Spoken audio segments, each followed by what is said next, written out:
Terima kasih. Assalamualaikum warahmatullahi wabarakatuh. Waalaikumsalam warahmatullahi wabarakatuh. Selamat siang untuk Bapak, Ibu, Mas, Mbak sekalian ya di sini serta sesi kedua. Ya, di sini saya melanjutkan apa yang tadi sudah disampaikan oleh Prof. Ucok. Ya, kita akan bicara sedikit tentang bagaimana ya tools apa saja yang kemudian bisa kita pakai dalam kaitannya dengan data science, kemudian machine learning. Di sini kita akan coba untuk melihat dan menggunakan Python ya sebagai tools kita. Nah, selain itu nanti kita akan coba juga perkenalkan sedikit tentang Jupyter, Google Colab, serta tool-tool lain yang nanti diharapkan bisa membantu kita untuk mempelajari data science dan machine learning ya secara umum.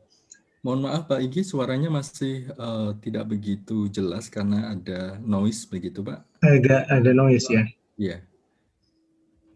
Oke, iya sepertinya ada di tempat saya ini. Coba.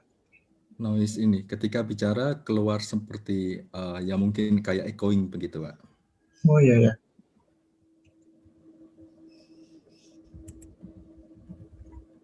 Sudah cukup jelas di sekarang? Masih sama? Masih sama sepertinya.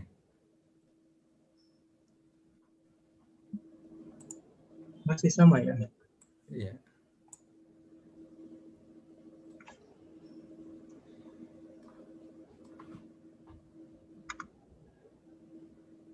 Oke, Mas, sepertinya sudah nggak ada noise ya? Iya. Nah, dari chat. Oke, terima kasih. Saya lanjutkan. Sudah sedikit diperkenalkan oleh Pak Zainal di sini ya. Ya, betul, nama saya Igi Ardianto. Silakan bisa dipanggil Igi dan apapun ya sebutannya ya. Apalah arti sebuah nama. Ya, ada artinya ya. Kalau nggak pakai nama juga nanti ke bank juga nggak dikasih tahu kan, nggak dikasih masuk nanti. Iya, jadi ya nama saya Igi Ardianto ya, dari Teknik Elektro. Ya, kebetulan sekarang mengampu sebagai Ketua Departemen ya di Biomedical Engineering ya, untuk level S1. Nah, mungkin sedikit perkenalan saja ya, bahwasanya bidang yang memang biasa digeluti itu orang bilang sekarang adalah artificial intelligence. Kalau zaman dulu waktu saya masih di S3 di Jepang itu bahkan lebih spesifik ya, ada robotik, kemudian ada computer vision, automation. Nah, sekarang kemudian itu semuanya seperti yang tadi sudah disampaikan oleh Prof. Ucok. Nah, kira-kira bidang-bidang tersebut akhirnya menjadi satu bidang yang kemudian melingkupi semuanya, itu adalah artificial intelligence.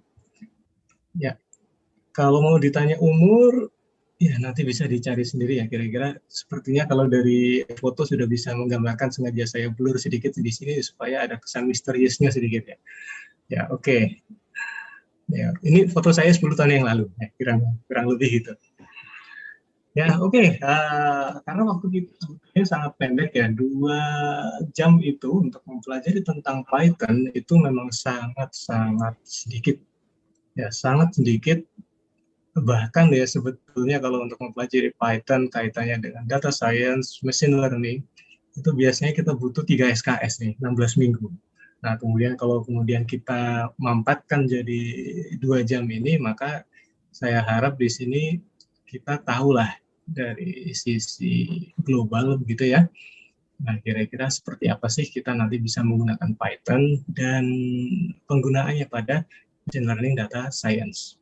Nah, jadi kita mulai cerita tentang Python itu dengan asumsi bahwasanya kita semua baru terhadap bahasa pemrograman Python di sini. Nah, kemudian kalau misalkan ditanya ya, kemudian apa sih yang menyebabkan kita harus belajar tentang Python di sini? Ya, ada banyak alasan ya kenapa kemudian data science, machine learning itu kebanyakan ya di dunia ini basisnya adalah basis Python. Yang pertama adalah karena memang Python itu lebih cenderung untuk mudah digunakan ya, dibandingkan bahasa pemrograman yang lain. Kita kenal sama yang namanya bahasa pemrograman C++, C, Java, kemudian mungkin ada yang Golang, ya, ada yang tahu Ruby dan seterusnya. Nah, Python itu merupakan salah satu bahasa pemrograman yang kemudian mudah untuk digunakan, bahkan untuk orang yang baru pertama kali kenal dengan pemrograman, ya. Nah, selain itu supportnya, ya, support sistemnya itu sangat bagus, ya. Dalam artian di sini support terhadap library, kemudian package itu sangat luas dan banyak disediakan di internet. Ya, kemudian Python itu juga multi fungsi dan multi platform. Jadi kalau selama ini kemudian kita memakai Python misalkan di komputer, pada dasarnya kita juga bisa memakai Python di peralatan IoT semacam misalkan di Raspberry begitu ya. Kemudian untuk peralatan kecil bahkan sehingga di sini dengan banyak kemudahan, ya, Python itu sendiri kita memilih di sini Python itu sebagai bahasa pengantar untuk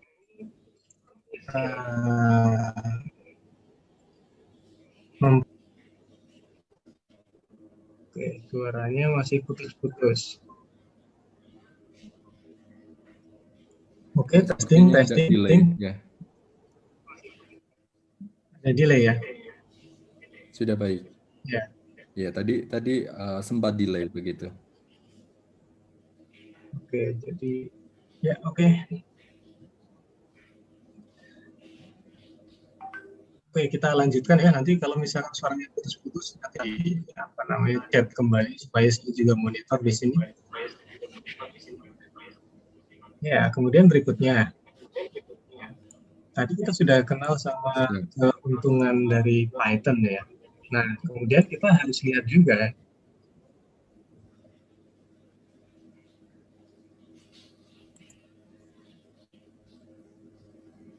Oke, ini suaranya memang sepertinya double di tempat saya juga double ini. Mungkin saya matikan videonya. Oke, suaranya apakah sudah normal? Kelihatannya saya sudah nggak ada echo lagi ya. Oke, terima kasih sudah dikonfirmasi. Ya, oke kita lanjutkan ya. Ya, terima kasih. Kita lanjutkan tentang bahasan yang tadi ya. Kita sambil start supaya bisa kelihatan ya. Ya, jadi banyak fitur di Python itu yang kemudian bisa kita gunakan ya, dan kita pastikan bahwasanya fitur-fitur itu pada dasarnya memudahkan kita untuk bisa mempelajari data science dan machine learning ya secara umum, karena memang sintaksnya itu mudah untuk dipahami bahkan untuk orang-orang yang baru ya belajar tentang pemrograman. Kemudian standar library-nya itu sudah tersedia banyak, dan yang paling penting itu adalah free. Kalau kita kan suka sekali dengan sesuatu yang free. Nah, di sini dengan kelebihan-kelebihan itu ya, banyak kemudian orang berpikir bahwasanya Python itu memang cocok untuk digunakan untuk kasus-kasus data science dan machine learning dibandingkan dengan bahasa yang lain. Ya, tapi dalam tanda kutip saya katakan di sini ini memang sifatnya relatif ya. Kita mengikuti apa yang kemudian flow yang kita ikuti itu adalah di dunia ya. Memang banyak yang digunakan adalah Python dibandingkan yang lain. Jadi kemudian tidak salah kalau misalkan ada orang yang menggunakan bahasa yang lain ya untuk machine learning ataupun data science, itu tidak salah sama sekali. Cuma memang untuk belajar pertama kali itu nanti akan sangat memudahkan. Ya. Selanjutnya, ya aplikasinya itu sebetulnya tidak hanya sekedar untuk data science ataupun machine learning ya. Jadi bahkan untuk gaming, 3D graphics itu Python itu mulai banyak dilirik ya, Selain kemudian misalkan untuk aplikasi-aplikasi di bidang edukasi, kemudian untuk database, kemudian untuk aplikasi-aplikasi desktop dan banyak lagi ya. Nah, sehingga di sini dengan banyak kegunaan tersebut, maka sangat memungkinkan buat kita ya, bahwasanya dengan keuntungan-keuntungan itu kita akan lebih tergerak untuk kemudian bisa belajar Python ya, karena nantinya bisa digunakan tidak hanya sekedar untuk machine learning maupun data science. Ya, versinya Python itu sebetulnya memang selama ini ada dua jenis besar ya, Python 2, Python 2 ya, dan Python 3, Python 3. Nah, per 2020 kemarin ya, Python 2 itu memang supportnya itu kemudian dihentikan ya dari pihak Python itu sendiri. Nah, sekarang di mana-mana orang akan cenderung menggunakan Python 3. Ya, memang kita masih bisa melihat ya beberapa menggunakan Python 2, tapi kebanyakan orang sekarang lebih cenderung memilih Python 3 ya dengan beberapa kelebihannya dibandingkan dengan versi sebelumnya. Nah, oleh karena itu, nanti ke belakang kita akan lebih banyak membahas tentang Python 3 daripada Python 2. Oh ya, nanti sebetulnya konsepnya di sini adalah kita nanti langsung hands-on ya. Jadi begitu selesai presentasi, kita langsung hands-on ya. Teman-teman, Bapak, Ibu semuanya bisa ikut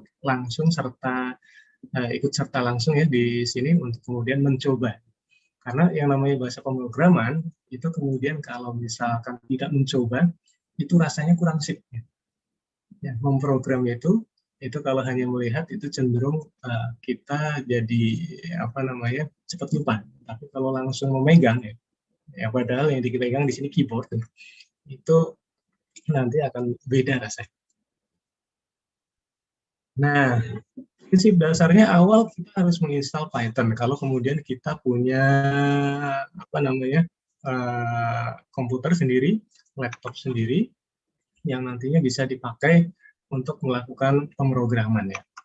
Nah, tapi kemudian nanti kita akan ada opsi juga ya, semuanya itu jalan di internet, jalan di cloud ya, sehingga kemudian Bapak Ibu yang mungkin ya tidak mau menginstal ya, karena memang bagaimanapun juga Python dan library-nya itu kalau di total itu makan tempat ya, makan resource hard disk.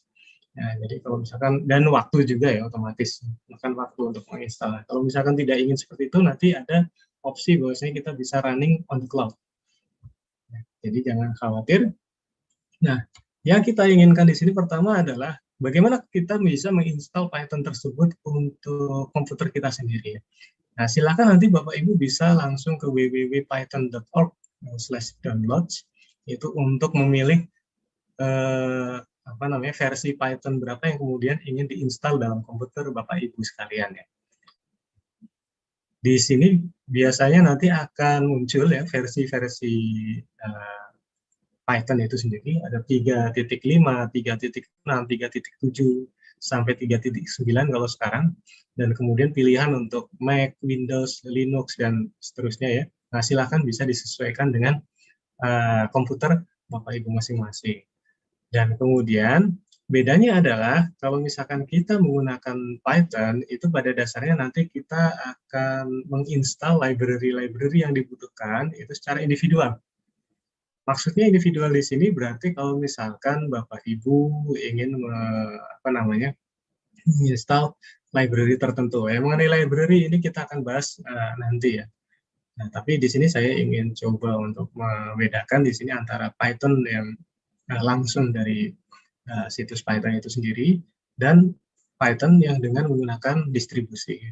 Nah, distribusinya di sini salah satu yang paling terkenal ya, nah, itu adalah Anaconda. Nah, mungkin berpikir Python aja itu udah gede, Anaconda lebih gede lagi ya.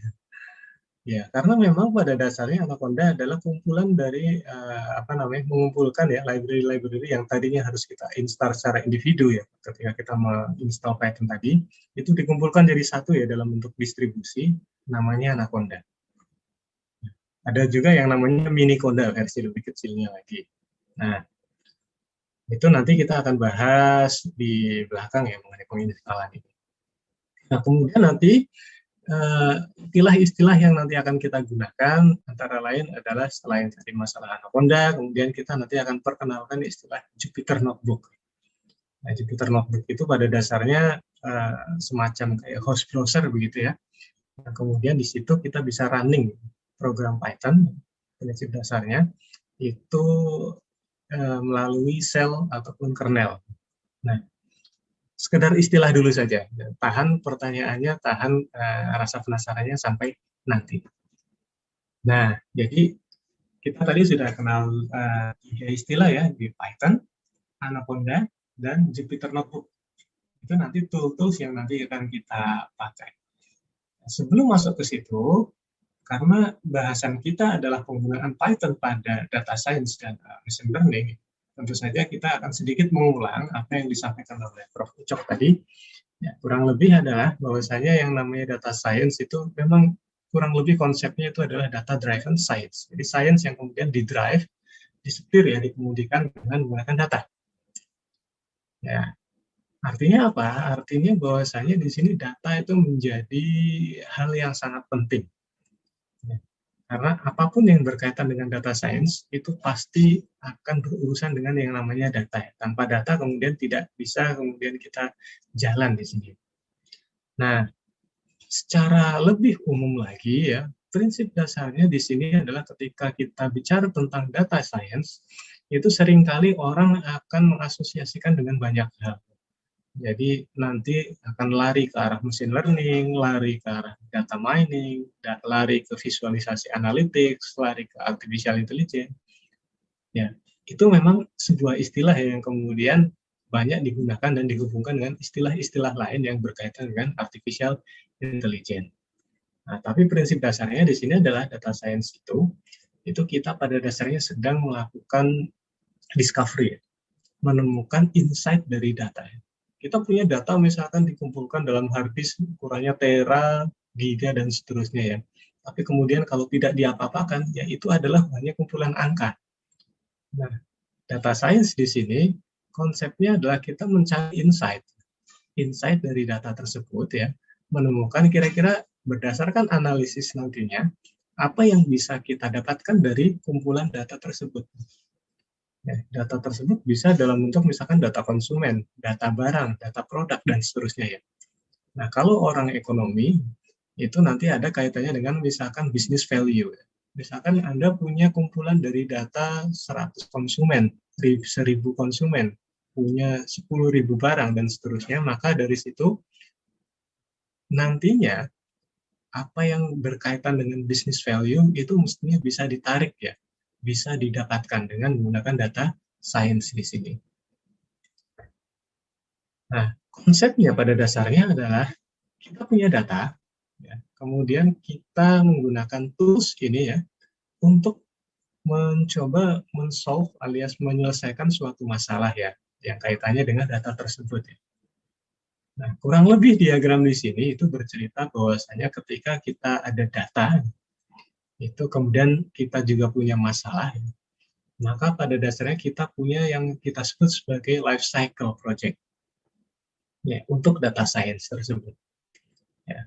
Mulai dari kita mendefinisikan ya kira-kira dengan apa problem yang ada ya, tujuan kita ngapain sih? Jadi why we are doing this? Nah itu dulu. Baru kemudian kita punya data ya. Data tersebut kita gunakan ya untuk kemudian menjawab pertanyaan definisi goal tadi. Ketika kita punya data, kemudian yang kita lakukan adalah kita mengkoleksi data tersebut ya, mengumpulkan data tersebut, kemudian kita lihat kualitas dari datanya itu seperti apa, kita manajemen data tersebut, kita analisis data tersebut, lalu kemudian kita evaluasi. Dan hasil evaluasinya itu kita presentasikan ke pihak-pihak yang terkait berkebutuhan. Dan seperti itu terus, pastinya dari stakeholder itu nanti akan ada masukan lagi. Ya, masukan itu kemudian kita kembalikan lagi ya ke posisi data kita saat ini, lalu kemudian kita explore lagi, kita analisis lagi, dan seperti itu. Makanya tidak akan pernah selesai. Ini merupakan proses yang kemudian selalu berputar ya. Demi apa? Demi terselesaikannya goal yang kita definisikan di awal tadi. Nah, jadi terus menerus. Jadi lifelong learning ya istilahnya. Nah, jadi saya pikir untuk konsep data analisis tadi ini hanya sekedar mengingat kembali ya apa yang sudah disampaikan oleh Prof. Ucok itu tadi sudah sangat luar biasa. Nah, sekarang kita akan kaitkan ya. Oke, kita punya problem di data science. Kita punya problem data ya. Nanti kita angkat ke data science dan machine learning, tapi prinsip dasarnya adalah data. Nah, kemudian Python di sini, kalau kemudian kita mau bawa ke data science, itu biar Bapak Ibu teman-teman di sini ya tertarik ya. Ini kurang lebih ya menurut situs Glassdoor. Nah, Python developer ya pemrogram Python beserta data scientist itu kurang lebih kalau di luar sana salary-nya seperti ini ya. Per tahun kelihatannya di sini ya, 92.000, 120-an ribu dolar. Nah, itu silakan kalau misalkan dihitung pakai rupiah kira-kira sudah bisa dapat berapa banyak ya. Jadi sangat menarik memang karena memang kebutuhan programmer Python dan kemudian data scientist itu memang sangat besar sekarang karena dipakai di mana-mana. Nah, oleh karena itu semoga itu tadi bisa memicu ya semangat Bapak Ibu, Mas Mbak sekalian itu untuk mempelajari hal yang paling mendasar bahasa pemrogramannya yaitu Python. Ya walaupun kemudian kalau saya ditanya apakah Python itu menjadi hal yang dasar ya untuk dipelajari untuk bisa masuk ke dunia data science dan machine learning ya tentu tidak. Ada hal yang lebih mendasar lagi ya, seperti matematika, kemudian kalkulus dan hal-hal yang mungkin banyak mahasiswa tidak suka ya, itu semua pada dasarnya adalah hal yang paling dasar harus dipelajari ya, sebelum kemudian masuk ke bahasa pemrograman itu sebagai pengiringnya. Ya. Ini kemudian kita berikan ya kepada teman-teman yang mungkin masih belum begitu familiar dengan bahasa Python. Ya, mungkin materi ini akan sangat membosankan buat teman-teman yang sudah terbiasa dengan bahasa Python ya, tapi kita belajar bersama agar kemudian semua yang ada di sini itu punya pengetahuan yang cukup dan sama ya, kurang lebih sama terhadap bahasa pemrograman yang nanti akan kita pakai ya, di Python itu sendiri untuk data science dan machine learning. Ya, Python itu memang yang paling populer ya, bahkan di 2020 ya, kelebihan angka 1 kelihatannya di sini. Ya, menurut IEEE Spectrum, itu ranking popularitasnya itu sekarang adalah yang nomor 1. Mungkin kira-kira 10 tahun yang lalu, itu Bapak, Ibu, Mas, Mbak sekalian itu masih ingat ya bahwa Java itu adalah bahasa pemrograman yang paling populer. Ya, sekarang sudah mulai bergeser ya dengan semakin berkembangnya kecerdasan buatan artificial intelligence, machine learning, dan data science. Itu Python itu menjadi bahasa yang memang sangat populer. Ya, kenapa kok bisa populer ya? Karena memang dia itu sangat kompak, kemudian concise ya, dalam artian langsung to the point, dan lebih mudah untuk dipelajari dibandingkan misalkan di sini saya beri contoh Java. Nah, kita lihat misalkan ya, kita ingin menampilkan tulisan hello world saja. Ya. Kalau di Java itu kita mungkin harus nulis seperti ini ya, system out println hello ID. Kemudian masih lingkupi dengan fungsi ya, di sini misalkan fungsi main, kemudian harus dilingkupi juga dengan kelas misalkan. Nah, kalau di Python cukup satu baris print hello world, selesai. Ya, artinya apa? Artinya sangat simple dan intuitif. Ya, kita lihat lagi misalkan, untuk membuat sebuah fungsi ya, fungsi itu adalah bagian yang digunakan untuk mengeksekusi ya logika. Contohnya misalkan kita pengen membuat fungsi kita sebut itu fact. Maksudnya fact di sini adalah fungsi tersebut kalau dikasih angka 0 ya. Jadi simple, ya kan. Nah, kalau di Java mungkin kita butuh panjang.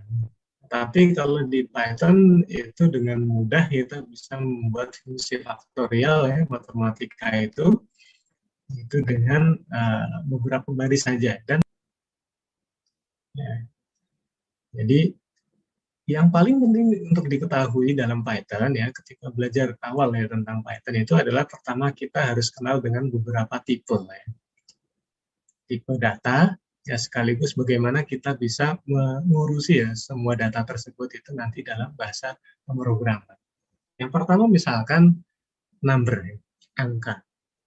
Kalau di bahasa pemrograman lain, itu nanti kita harus mendeklarasikan ya. Deklarasi itu artinya di sini kita harus mengeksplisitkan ya sebuah variabel itu mau ditentukan sebagai bilangan bulat atau bilangan real, pecahan, atau yang lainnya.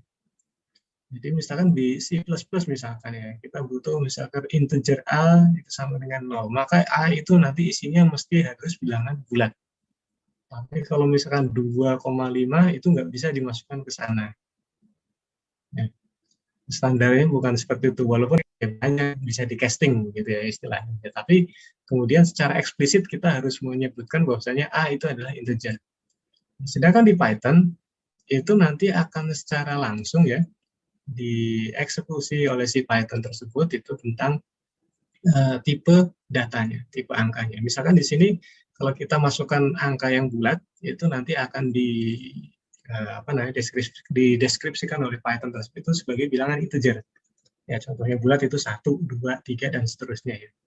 Nah, sedangkan untuk bilang-bilang pecahan ya semacam 1,5 dan seterusnya itu juga nanti akan langsung dikenali ya oleh Python bahwasanya 1,5 itu adalah float, ya bilangan yang pecah. Ya kemudian di sini kita juga bisa kemudian membuat agar bilangan bulat itu ke pecahan dan sebaliknya begitu dengan cara casting, sebetulnya sama kayak di bahasa pemrograman yang biasa. Nah, kemudian tanda jumlah kurang kali bagi itu sama kayak yang lainnya. Mungkin yang sedikit unik adalah pangkat ya. Ya, kalau pangkat itu pada dasarnya ditulis dengan misalkan ya 2 tanda pangkat kan tahu ya tanda pangkat 3 itu kalau di Python itu cukup dengan double times alias 2 tanda bintang itu 2 kali ya. Maka ini artinya 2 pangkat 3 sama dengan 8. Nah, untuk variabel assignment gampang. Misalkan kita punya variabel A, maka misalkan kita sebutkan A sama dengan 5 ya, tanpa kemudian kita harus menyebutkan itu secara eksplisit integer ataupun float, seperti itu bisa. Nah, maka A plus A nanti 5 tambah 5 itu 10. Nah, kemudian kalau misalkan yang sebelah kanan, itu kalau salah satu kemudian ada bilangan pecahan, nah nanti hasilnya akan mengikuti. Ya, itu tadi angka, number. Nah, kemudian masalah string, karakter. Ya, string untuk bahasa yang lain, ya, misalkan C saja ya, C++ misalkan, itu kita butuh putar otak ya untuk mengurus masalah string seperti ini, karakter semacam ini. Tapi kalau di Python, kita akan lebih mudah ya, karena dihandle secara langsung bahwasanya yang namanya string itu ya kira-kira seperti ini, yaitu kumpulan dari karakter-karakter. Kalau misalkan kita ingin mengeluarkan ya hello world itu sebagai string, ya cukup langsung print ya hello world, maka dia akan diperlakukan sebagai string. Dan manipulasinya juga gampang, karena apa? String dalam Python itu kita anggap sebagai sequence alias sesuatu yang sifatnya itu berlanjut ya. Orang bilang array.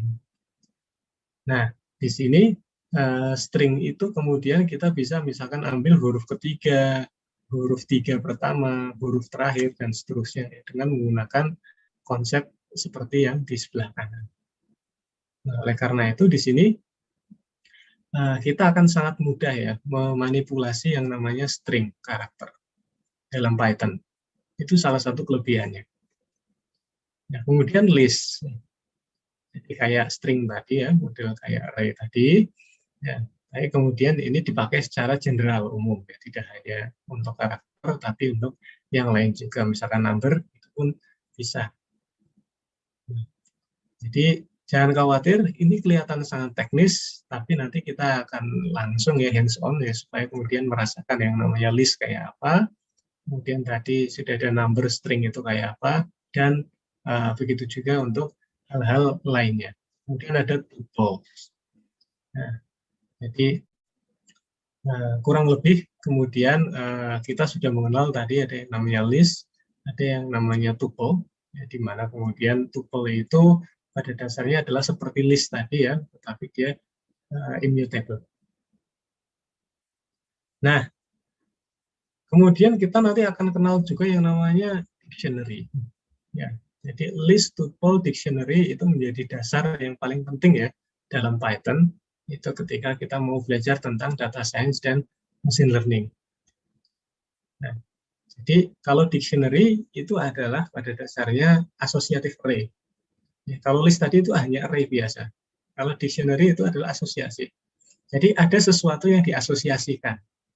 Jadi misalkan di sini Brady 1204. Ya. Jadi ini yang kita sebut sebagai key value pairs.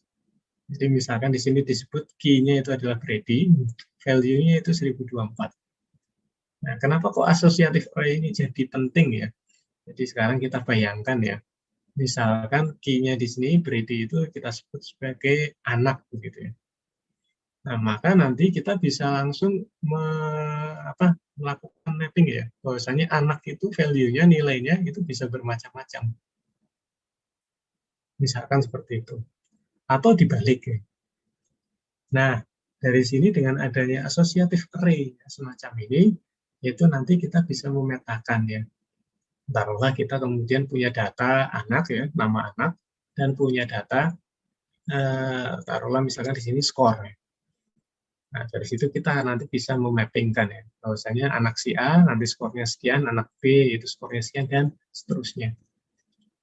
Nah, itu tadi, mohon untuk diingat-ingat ya, dictionary, tuples, list, dan string number. Yang nanti paling dasar harus dikuasai ketika kita menggunakan bahasa pemrograman Python. Ya, sampai di sini ya kita baru menyentuh bagian awal ya, bagian dasar dari Python, bahasa pemrograman Python.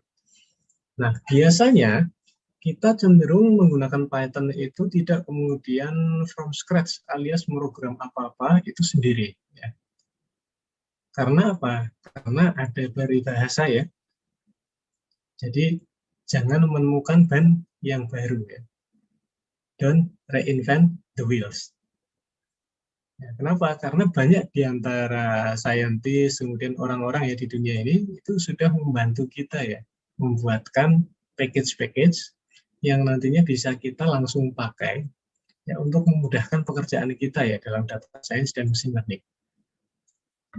Nah, ada 4 hal mendasar ya basic yang kemudian ketika awal sekali kita belajar tentang Python untuk data science dan machine learning itu 4 library ini yang nanti paling sering kita akan gunakan. Jadi yang pertama adalah NumPy. Yang kedua itu nanti adalah sklearn. Ya, ada juga yang kemudian menyebutnya sebagai scikit-learn. Kemudian ada package yang namanya matplotlib dan pandas yang terakhir. NumPy itu pada dasarnya adalah package yang digunakan untuk manipulasi array. Ya, tadi sudah kita kenal ya array di depan. Kemudian sklearn itu untuk machine learning. Matplotlib itu untuk visualisasi, jadi misalkan membuat grafik dan seterusnya. Dan pandas itu pada dasarnya adalah untuk manipulasi data. Nah, jadi lengkap sebetulnya ya. Jadi untuk manipulasi data kita punya pandas, untuk ngurusi array-nya kita punya NumPy, untuk gambar kita punya matplotlib, dan untuk machine learning-nya sendiri kita punya sklearn. Nah, kurang lebih petanya tuh kayak gini. Jadi kalau Python itu ada di bagian dasar ya, NumPy itu pada dasarnya package yang letaknya di lapis pertama. Dia tuh nanti akan mendasari banyak package-package yang lain. Jadi misalkan kayak Pandas, kemudian Sklearn, dan seterusnya itu memang nanti juga bergantung sama NumPy. Dan begitu seterusnya makin ke atas, itu artinya package-nya itu semakin canggih, semakin besar gitu, dan dia memerlukan banyak support dari package-package yang ada di bawahnya. Ya, ini saking banyaknya ya, itu kemudian tidak selalu semuanya itu harus kita pakai. Tapi 4 package tadi, NumPy, Sklearn, Matplotlib, dan Pandas, itu nanti yang akan kita pakai, dan selalu ya, hampir selalu kita pakai ketika kita bicara tentang data science dan machine learning dengan Python. Yang pertama, scikit-learn. Jadi scikit-learn itu pada dasarnya isinya adalah algoritma-algoritma ya, yang kaitannya dengan machine learning. Jadi kalau misalkan machine learning itu sendiri kita buat dalam satu kuliah khusus, itu 2 jam itu nggak akan selesai. Jadi misalkan ya machine learning itu digunakan misalkan untuk gimana caranya kita bisa mengklasifikasikan bagaimana caranya kita bisa mengklasifikasikan data asuransi misalkan ya, mana yang fraud, mana yang tidak fraud, dan seterusnya. Itu pada dasarnya salah satu kegunaan dari scikit-learn itu adalah seperti itu. Nah, sekaligus untuk perkenalan ya, bagaimana kita bisa menginstal sebuah package itu dalam Python, itu memang sangat sederhana. Mungkin kalau di Windows begitu ya, Bapak Ibu cari installer ya, .exe kemudian diinstal. Kalau pengen program apa, cari instalannya kemudian diinstal. Nah, kalau di Python itu ketika kita menginginkan sebuah package cukup dengan pip install ya. Walaupun kemudian ada cara yang lain ya. Salah satu cara yang paling mudah di sini adalah dengan menggunakan pip. Ya, misalkan cukup dengan pip install di sini scikit-learn, maka package scikit-learn ini itu nanti akan terinstall ya, dan bisa langsung digunakan di tempat kita. Nah, contoh misalkan di sini ya, kita ingin kemudian melakukan klasifikasi gender. Ya. Jadi ini ada sebuah program, mungkin bagi Bapak dan Ibu, itu masih sedikit abstrak ya. Jadi saya ceritakan sedikit di sini. Kita akan menggunakan sklearn alias scikit-learn tadi itu untuk mengklasifikasikan jenis kelamin orang, laki-laki atau perempuan, itu berdasarkan measurement-nya. Measurement-nya di sini mulai dari tinggi badan, berat badan, dan ukuran sepatu. Jadi misalkan ya, di sini X itu adalah kumpulan dari tinggi badan, berat badan, dan ukuran sepatu dari seseorang. Y itu menunjukkan bahwasanya si pemilik X tadi itu adalah female ataupun male. Jadi misalkan di sini ya, untuk yang pertama, kita punya list seperti ini. Jadi satu list di sini yang ditandai dengan menggunakan kurung buka lurus ya, kurung buka, kurung tutup lurus, itu mewakili satu orang. Jadi 163, 120, 24. Di 163 itu tingginya sekian senti, 120 itu pounds beratnya, dan ukuran sepatunya itu 24. Nah, itu orang pertama ini itu dikategorikan sebagai female, perempuan.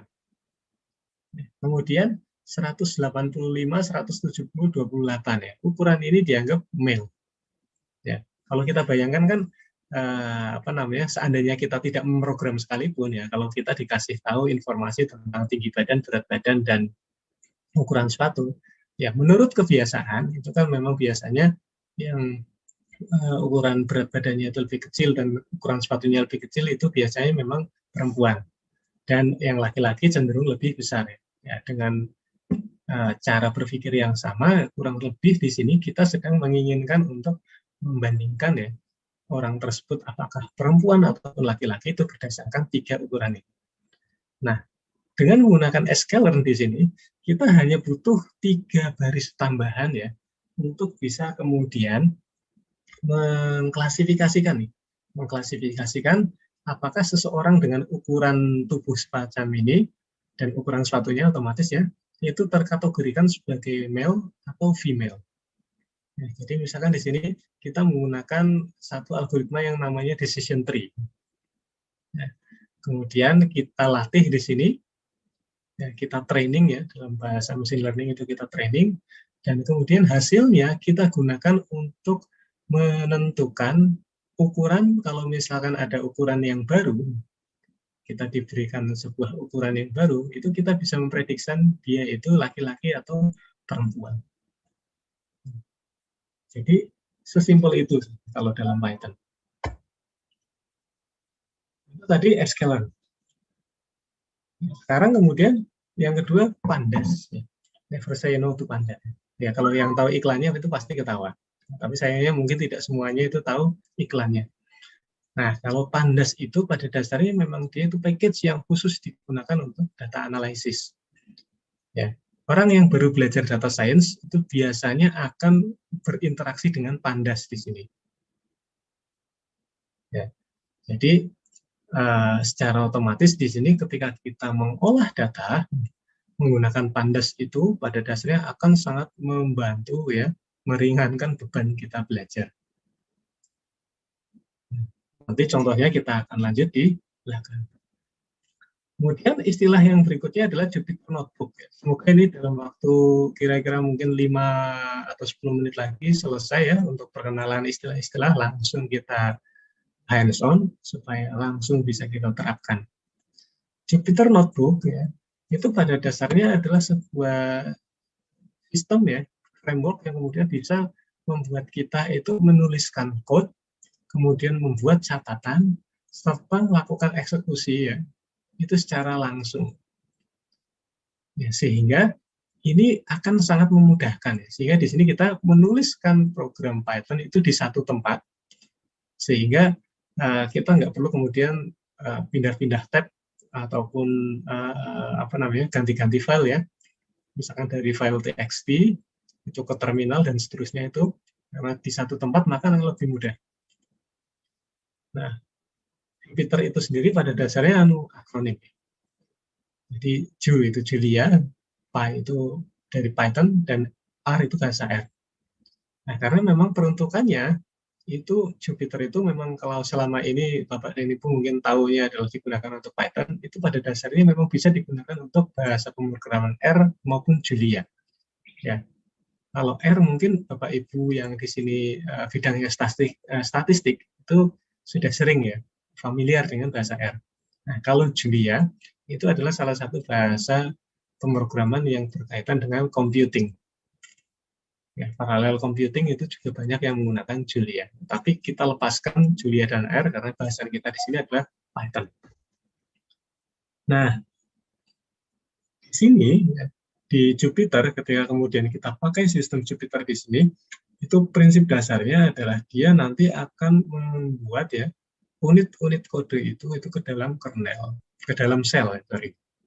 Sehingga kalau misalkan kita membuat sebuah program Python di file biasa, itu harus dieksekusi ya dari awal sampai akhir, maka salah satu kelebihan dari Jupyter ini, itu kita bisa mengeksekusi bahkan baris per baris ya, untuk kita kemudian bisa lihat hasilnya. Ya, selain kemudian fungsinya ada bermacam-macam lagi ya, tapi yang nanti akan kita tekankan di sini adalah fungsi bahwasanya Jupyter di sini digunakan untuk bisa kita manfaatkan ya untuk mengeksekusi baris per baris dari bahasa Python alias program Python yang kita sudah tuliskan. Nah, jadi Jupyter itu bisa jalan ya di laptop sekalipun, jadi modelnya adalah hosted localhost, atau kemudian ditaruh di server untuk kemudian diakses oleh banyak orang. Nah, sehingga di sini kita sebut Jupyter itu scalable. Ya, tentu saja dengan batasan ya. Nah, instalasinya juga seperti biasa mudah dengan menggunakan PIP, install Jupyter.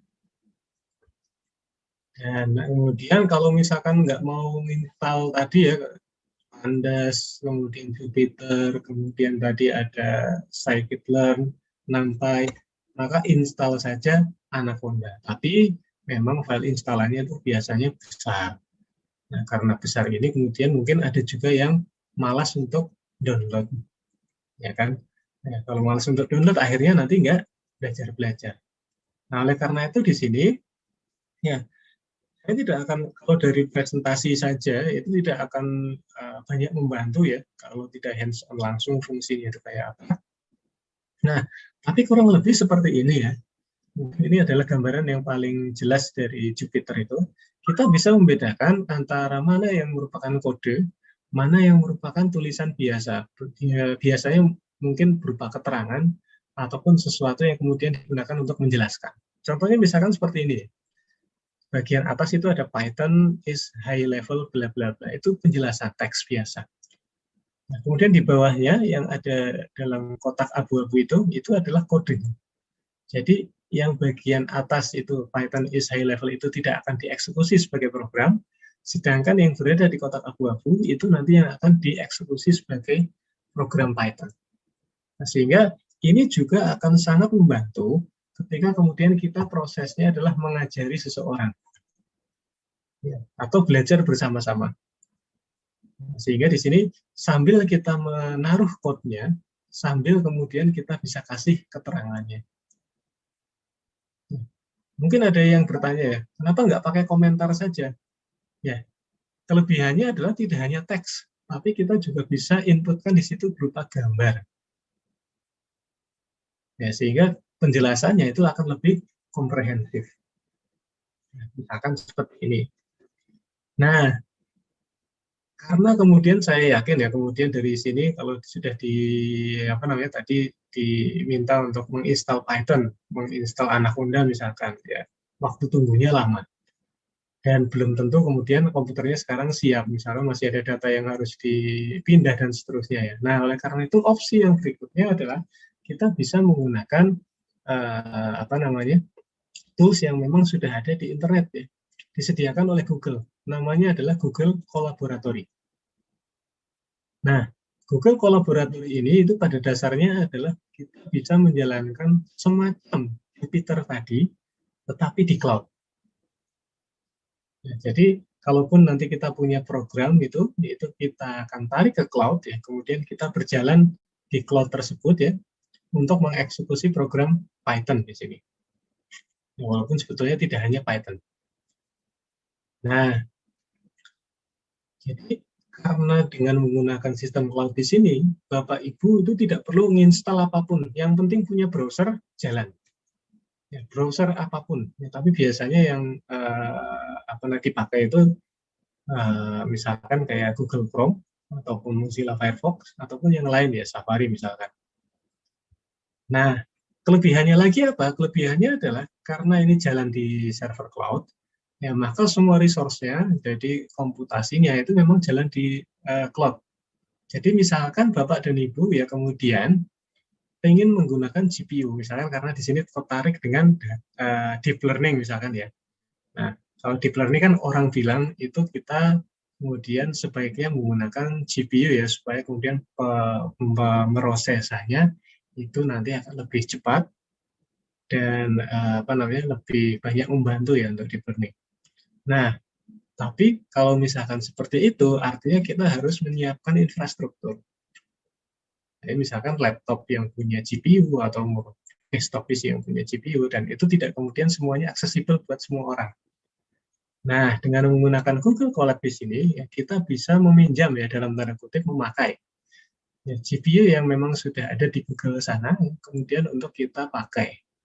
Jadi memang kalau untuk teman-teman ya di sini machine learning, mobil khusus deep learning, ini akan sangat membantu. Artinya tidak perlu kemudian harus sampai membeli barang kalau hanya kemudian baru awalan untuk mencoba. Ya, ketika mulai sudah pro, silakan untuk bisa berinvestasi ya, membeli hardware-hardware yang dimaksud.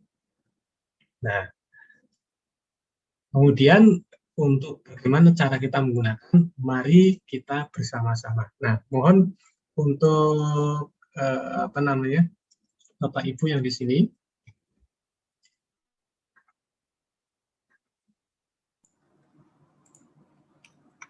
semoga sudah terlihat ya di sini ya.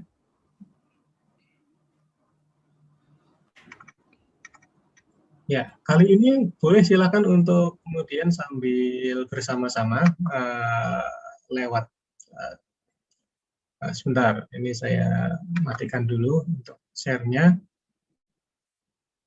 Ya, kita akan pindah ke browser ya.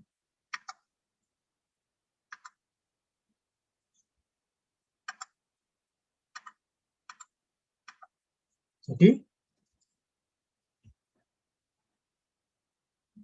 bareng-bareng ya, silahkan mungkin walaupun Bapak dan Ibu tidak berkomentar di sini ya, tapi akan saya pelan-pelan berbarengan ya.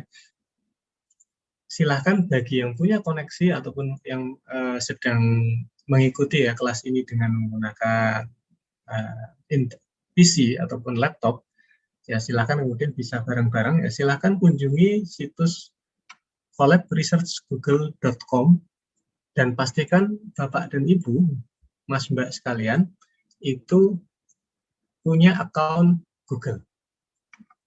Ya bisa itu email, Gmail, ataupun akun yang lain yang kaitannya dengan Google ya. Biasanya pakai Gmail di sini. Nah, ketika Bapak dan Ibu itu sudah masuk ke dalam email ya, Gmail, dan mengunjungi ya collapresearchgoogle.com, tampilan awal yang akan didapatkan adalah semacam ini, biasanya masih kosong di sini. Ya, tapi jangan khawatir kalau kosong, karena di sini kita akan punya yang namanya new notebook. Jadi sambil kita belajar bareng-bareng Python, kemudian kita mencicipi ya sedikit tentang tool-tools untuk machine learning data science. Ya.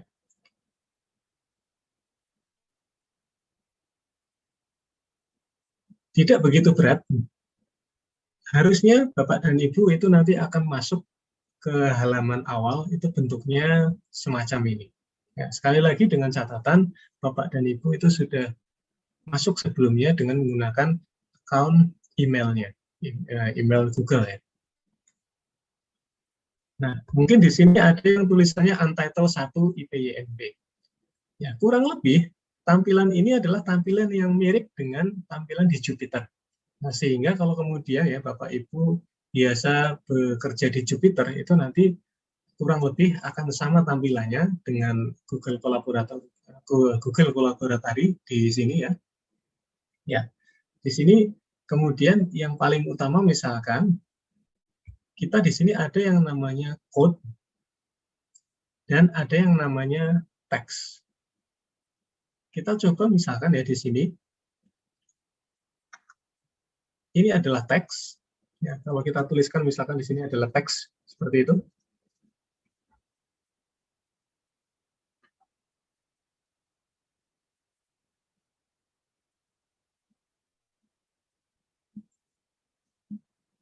Maka dia akan tulis itu sebagai teks. Kalau kita pindah ke atas, ini tombol play semacam ini, itu artinya kita berada di sel code. Nah, sel yang tulisan yang ada di sel code ini yang nantinya akan dieksekusi untuk bahasa pemrograman Python. Sedangkan yang ada di teks di sini itu adalah keterangan yang nanti tidak akan dieksekusi sebagai bahasa pemrograman. Ya, jadi ada code, ada teks. Nah, kemudian ya kita buka di sini edit notebook setting. Nah, maka di sini Bapak dan Ibu itu bisa memilih ya hardware apa yang mau digunakan. Kalau pilih non, itu artinya Bapak dan Ibu itu jalan di PC CPU biasa. Sedangkan kalau memilih GPU, maka Bapak dan Ibu itu nanti akan jalan dengan menggunakan GPU, ya, alias Graphic Processing Unit, yang gunanya adalah untuk mempercepat eksekusi. Nah, kalau menggunakan TPU, itu pada dasarnya kita nanti akan menggunakan Tensor Processing Unit milik Google, semacam GPU, tetapi yang memang khusus khas Google. Biasanya kita akan menggunakan yang GPU. Kita save. Nah, maka di sini kita akan terkoneksi. Nah, hal yang perlu dipahami di sini adalah karena ini adalah tool gratis, ya maka ekspektasinya kan berarti tidak kemudian 100% semuanya itu bisa kita lakukan ya. Ada beberapa batasan dalam Google. Yang paling utama adalah Google Colab di sini itu nanti running untuk maksimal 12 jam saja Bapak Ibu. Jadi versi gratis ini itu running maksimal hanya 12 jam saja. Jadi kalau misalkan nanti Bapak dan Ibu sudah mulai lancar, kemudian mulai menggunakan ya Python tersebut, itu untuk machine learning misalkan ya, digunakan untuk training, itu kemudian trainingnya itu butuh waktu yang lama, itu memang pada akhirnya perlu ada strategi khusus. Atau dengan kata lain, untuk standarnya itu tidak bisa lebih dari 12 jam. Walaupun ada caranya kemudian bagaimana kita bisa melakukan training dengan batasan waktu yang semacam itu. Ya, oke. Kita akan coba ya di sini. Saya beri di sini keterangan bahwasanya kita akan mencoba tentang hal-hal yang tadi sudah kita bahas. Yang pertama adalah number.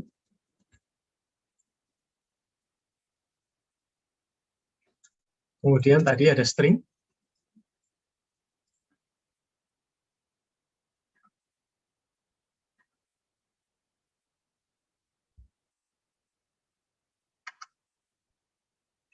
Ya, kemudian di sini ada list.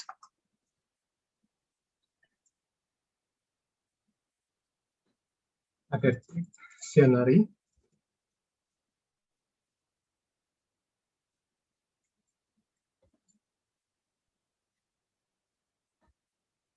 Ya, kemudian nanti ada NumPy, scikit-learn, pandas, dan seterusnya ya. Oke, kita akan tambahkan kode baru di bawahnya. Jadi ini kita biarkan kosong. Kemudian ini adalah teks ya yang nanti tidak akan dieksekusi. Nah, sekarang kita akan coba ya. Yang pertama itu adalah bagaimana kita melakukan operasi biasa. Jadi bayangkan saja bahwasanya bahasa pemrograman Python itu memang sangat sederhana. Jadi kalau misalkan di sini kita tulis 5 tambah 5, maka kalau kita run di sini ya, run itu ada tombol play di sini.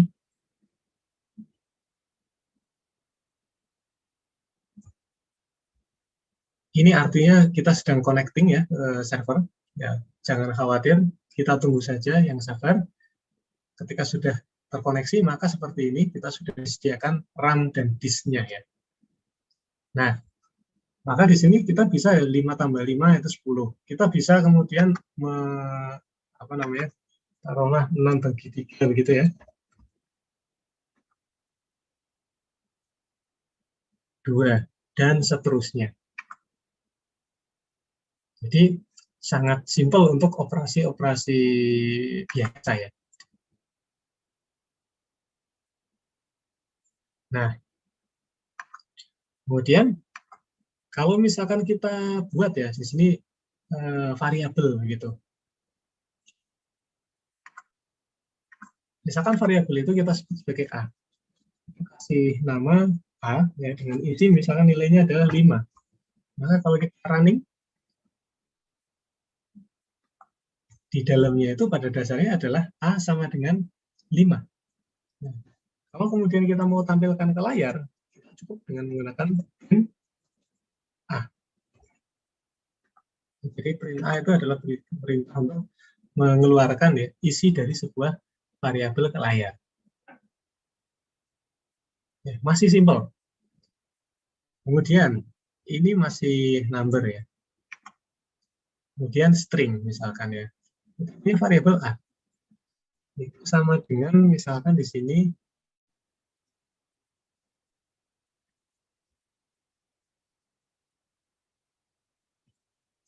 aku anak Indonesia.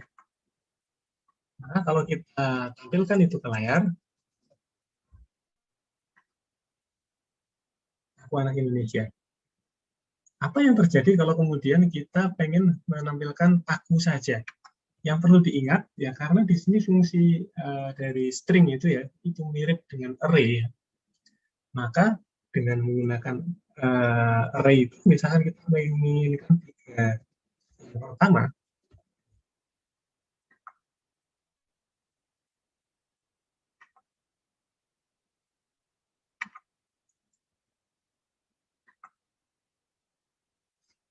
jadi sampai ke 3 ya, ini artinya kalau ada tanda titik 2 semacam ini, itu dari awal ya, sampai ke tempat ketiga, jadi 1, 2, 3, dari A, K, U, itu yang nanti akan ditampilkan. Jadi aku saja. Kalau misalkan kita ganti jadi 10 misalkan, berarti 10 karakter yang pertama itu yang nanti akan dimunculkan. Aku anak I, di mana spasinya juga ikut dihitung. Nah, jadi yang simple kira-kira seperti itu. Nah, kemudian kita nanti akan punya yang namanya list dan dictionary. Namun sebelum masuk ke sana, ya kita ingin melihat terlebih dahulu. Kira-kira kalau misalkan nanti ya kita punya dictionary, punya list, kemudian kita mau memakai package. Bagaimana caranya kita bisa mendapatkan package tersebut kita pakai di sini. Nah, sebetulnya di dalam Google Colab di sini ya untuk Python itu pada dasarnya package yang disediakan itu sudah sangat lengkap, sudah cukup lengkap untuk bisa dipakai untuk data science maupun machine learning. Ya, caranya ngecek seperti apa? Cukup dengan tanda seru PIP. List itu artinya kita sedang melihat package-package apa yang kemudian disupport dalam Google Colab di sini. Jadi sebagai contoh misalkan di sini ya, kita punya package, misalkan di sini adalah tadi ini ada sangat banyak ya. Jadi misalkan apakah ada NumPy? Kita punya NumPy di sini. Ya, versi 1.19. Kemudian apakah kita punya scikit-learn ataupun sklearn? Panda ada juga di sini. Pandas. Kemudian sklearn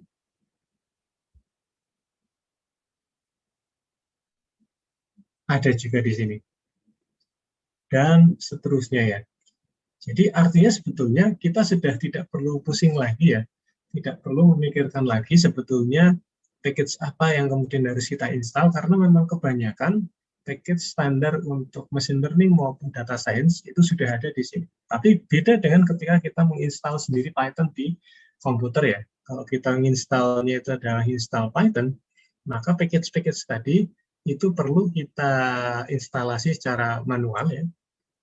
Itu lewat perintah pip install kayak tadi. Sebagai contoh misalkan di sini kalau di terminal di Windows, Linux maupun Mac ya, itu biasa kita menggunakan misalkan pip install NumPy. Kalau pip 3 itu memang running di Python 3. Maka dia itu nanti akan menginstal. Nah, kalau sudah terinstall di sini, maka requirement already satisfied. Nah, jadi kira-kira seperti itu. Begitu juga dengan seri Python-nya dan seri package-nya 1.19.5. Nah, oke ya. Kemudian kita masih punya beberapa hal yang kemudian hidden di sini, tapi kita masih bisa lihat ya. Terutama adalah yang sudah kita settingkan tadi, bahwasanya kita di sini menggunakan GPU. Apakah betul sistem kita di sini, di Google Colab ini sudah menggunakan GPU atau belum? Kita bisa cek sebetulnya ya, menggunakan perintah ini. Nah, di sini kita sudah diberikan ya sebuah unit sistem yang dia itu menggunakan Tesla T4, T4. Jadi artinya hardware ini, ya hardware Tesla P4 ya, yang punya kira-kira 15 giga resource-nya, RAM-nya di GPU tersebut, itu bisa kita pakai ya, selama 12 jam secara maksimalnya. Nah, oleh karena itu, artinya kita juga bisa melakukan deep learning, ya, di mana deep learning tersebut itu biasa running di menggunakan GPU ya, itu di Google Colab sekalipun ya, walaupun kemudian komputer kita tidak punya GPU.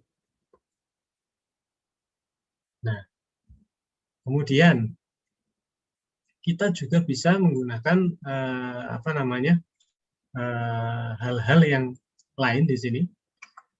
Kita akan perkenalkan satu persatu ya, karena kita sudah tahu di sini bahwasanya yang namanya Python itu kita bisa mengurus number, bisa mengurus string, bisa mengurus list sampai ke dictionary ya tadi ya. Nah, maka kita akan coba ya satu per satu. Untuk number dan string tadi sudah.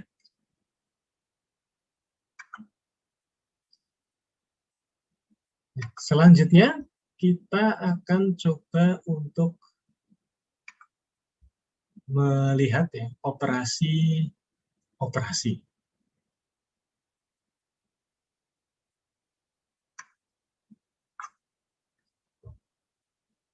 Kita mulai dari hal yang paling sederhana dulu.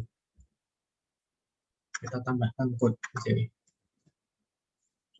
Misalkan kita ingin punya sebuah variabel, beberapa variabel ya, dengan tipe yang berbeda-beda. Ya, tadi kita sudah sebutkan ada string, ada number ya, di sini kita wakili dengan integer, kemudian ada boolean, alias kemudian apa namanya, true dan false aja.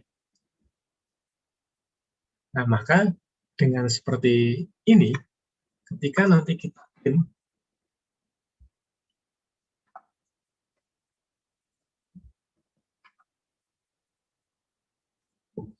ya, kita akan punya hasil semacam ini. Jadi yang pertama itu ketika A, B, dan C, maka yang akan terprint itu adalah yang pertama itu sebagai string, yang kedua itu sebagai integer, yang ketiga sebagai boolean, tetapi di sini terlihat tidak berbedanya. Ya, karena apa? Karena memang di Python itu untuk variabel ya, itu nanti kita akan sangat dimudahkan. Walaupun variabelnya itu berbeda-beda, tapi ketika kita keluarkan, itu semuanya itu mudah untuk dibaca oleh kita. Jadi berbeda dengan bahasa pemrograman yang lain, hampir semua tipe data ya di Python itu ketika di print itu nanti apa adanya tanpa perlu kemudian kita harus mengolah-olah tipe data tersebut untuk dikeluarkan. Jadi simple. Nah, kemudian kalau misalkan tidak dikasih tahu semacam itu, misalkan ya, tahunya kita bahwasanya di sini setelah di print ya, itu namanya Python rules itu yang nomor 1, itu adalah string seperti apa, tahunya bahwasanya 30 itu integer kayak apa, tahunya true itu adalah boolean bukan string itu kayak apa, kita bisa kembalikan pada dasarnya dengan melihat data type-nya. Ya, caranya misalkan seperti ini ya. Kita punya variabel misalkan di sini A sama dengan 1. Ya, untuk melihat tipenya cukup dengan type A, nanti kita langsung tahu tipe datanya itu apa. Jadi misalkan di sini ya, yang pertama ini satu ini itu adalah tipenya adalah integer, bilangan bulat. Sedangkan yang kedua, A yang kedua itu adalah 2,5, tipenya adalah float, bilangan real.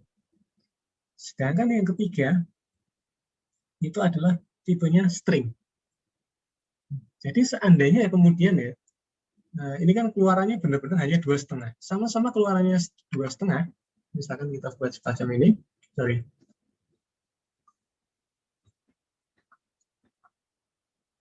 Gimana tahunya bahwasanya 2,5 ini adalah bukan float ya, tetapi string, maka kita bisa lihat berdasarkan tipe datanya di sini. Nah, maka sekarang ini 2,5, sama-sama tulisannya 2,5, tetapi sekarang jadi string. Jadi kira-kira seperti itu. Nah, kita juga bisa mengkonvert ya. Misalkan di sini dari integer di sini 1 ya, sebagai integer itu kita convert menjadi string gitu ya. Maka kita bisa di sini misalkan dengan menggunakan fungsi string. Nah, saya yakin di sini untuk menjelaskan fungsi-fungsi yang ada di Python itu nanti akan sangat besar, sangat berat ya waktunya. Nah, nanti silakan bisa pelajari sebetulnya untuk buku dasar mengenai Python. Kita di sini untuk memperlihatkan bahwasanya kemudahan yang kita dapatkan ya dengan menggunakan Python itu memang banyak ya dengan menggunakan bahasa pemrograman ini ya, sehingga harapannya tertarik ya untuk mendalami lebih lanjut. Misalkan di sini ya, 1 di atas ini itu adalah integer. Maka kalau kita convert menjadi string, keluarannya sama-sama 1, tapi sekarang tipe datanya adalah string. Ya, begitu juga misalkan di sini ya.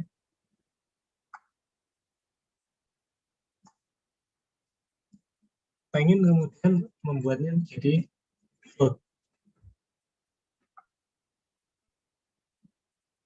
Nah, maka sekarang tipe datanya itu A sama-sama 1, tapi tipe datanya adalah float. Nah, jadi ini adalah konversi dari tipe data. Nah, kemudian berlanjut ke berikutnya yaitu adalah list ya. List itu bisa kita anggap itu sebagai semacam kalau di bahasa pemrograman lain itu adalah array.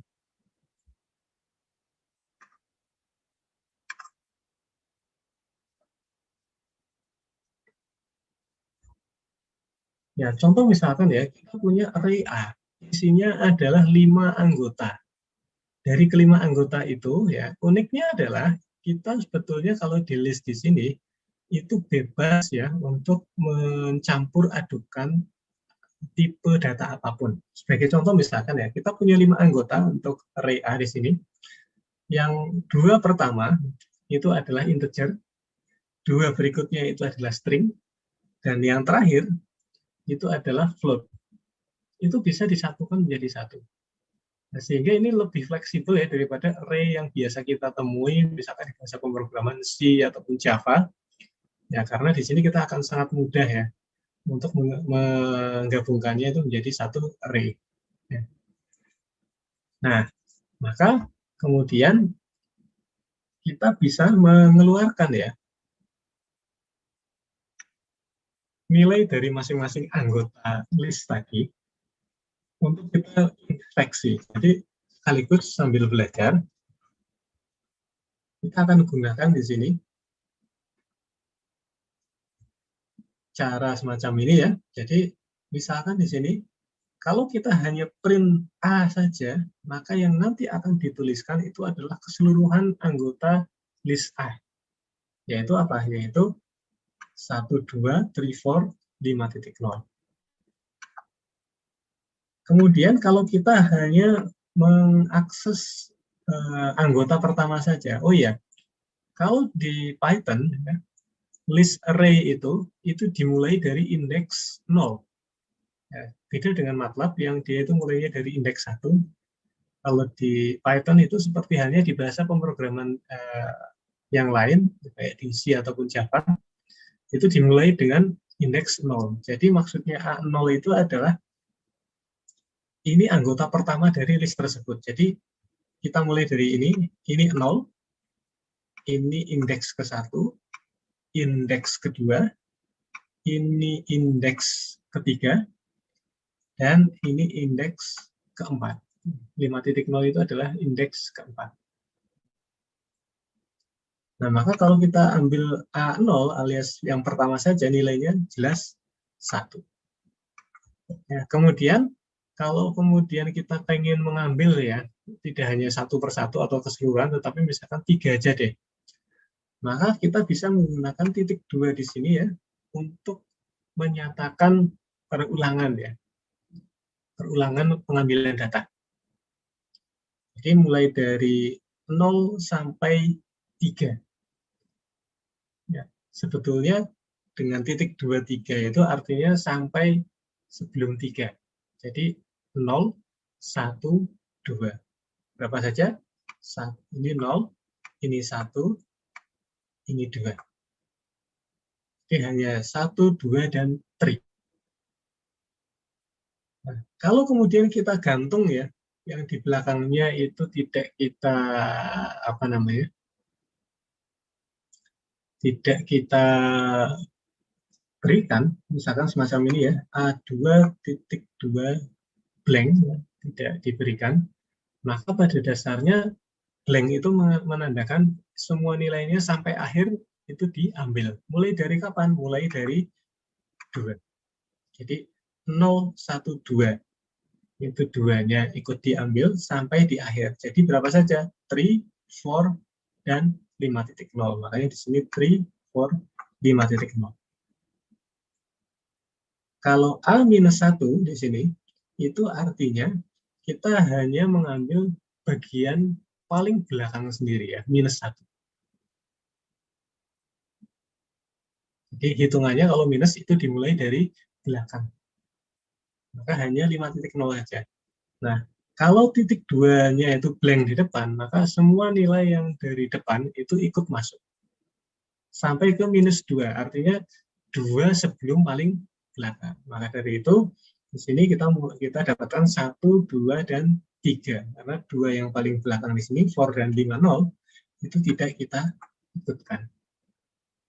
Ya, itu yang perlu kita pahami dari list. Ya, karena bagaimanapun juga, semuanya itu nanti baik pandas, baik nampai, dan seterusnya, awal mulanya itu adalah dengan memahami cara penulisan di list semacam ini. Oke ya, kira-kira seperti itu. Dan list itu juga kemudian bisa nested-kan. Dalam artian list di dalam list itu bisa. Contoh misalkan kita punya di sini, buat baru ya kodenya. Kita misalkan punya di sini A itu adalah kayak tadi ya, list yang tadi. Nah, kemudian yang unik di sini adalah B itu juga sebuah list, C itu adalah gabungan dari A dan B dalam list. Jadi artinya sekarang kita punya list A dan list B tadi ini digabungkan jadi C. Apakah hasilnya? Nah, maka kira-kira list C di sini itu adalah gabungan ya, A dan B itu ke dalam list tersendiri. Jadi makanya di sini tanda kurungnya itu 2. Tanda kurungnya 2 itu, kurung yang di dalam itu menandakan adalah gabungan dari 2 list. Ini adalah list A, kemudian ini adalah list B, dan dikurung ya, keduanya itu menjadi list C. Ini yang kita sebut sebagai nested list.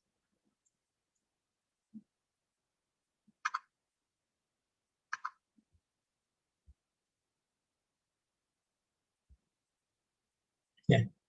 Oke, jadi kira-kira seperti itu.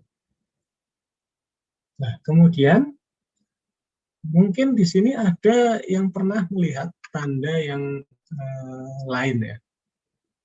Jadi tanda yang lain, misalkan kayak taruhlah mungkin pernah lihat A sama dengan, tandanya adalah kurung kurawal di sini ya.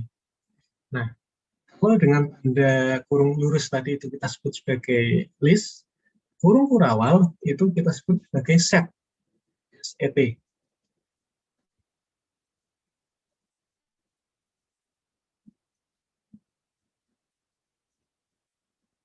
Jadi misalkan seperti ini ya.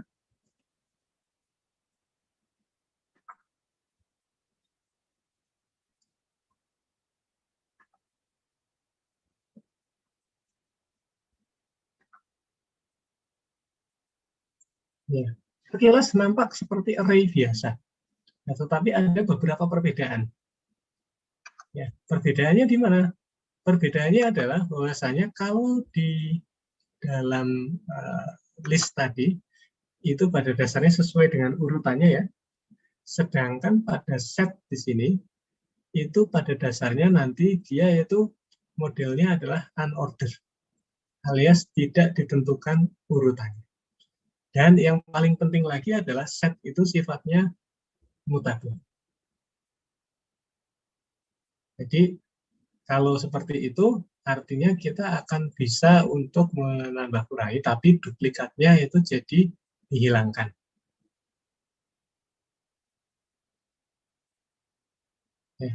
Jadi dengan duplikat dihilangkan, artinya apa? Artinya kalau kita menambahkan sesuatu di dalamnya, maka yang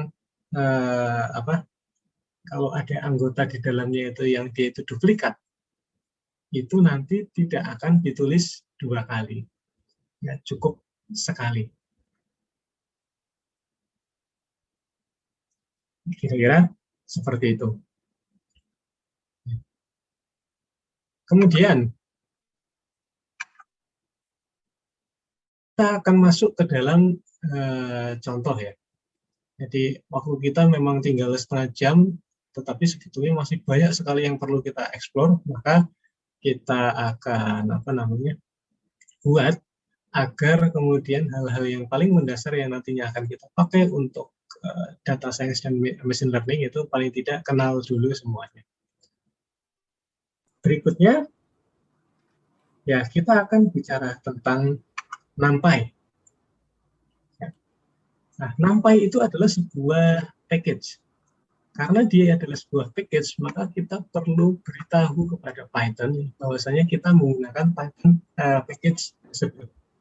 Nah, dalam Python kita akan menggunakan import ya, sebagai penanda bahwasanya kita mengimport package tersebut itu ke dalam kode Python yang kita pakai.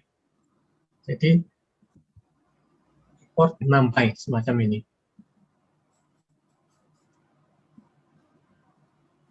Nah, dengan demikian kita sudah bisa menggunakan NumPy di sini ya sebagai package. Misalkan ya, NumPy kita gunakan di sini untuk mengindikasikan kita memakai array, sebuah sequence. Maka kita bisa di sini menuliskan sebagai NumPy.array dengan sebuah list.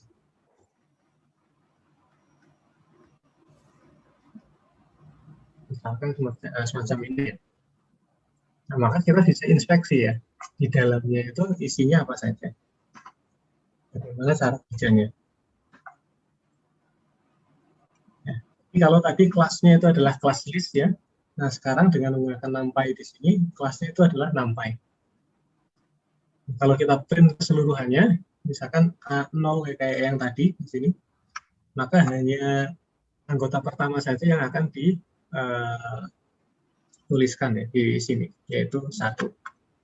Dari 0 sampai 3 berarti 3 pertama yang di 3 anggota pertama yang nanti akan dituliskan ya 1, 2, 3 dan seterusnya, sama seperti halnya list tadi, tetapi sekarang kita menggunakan NumPy. Ya.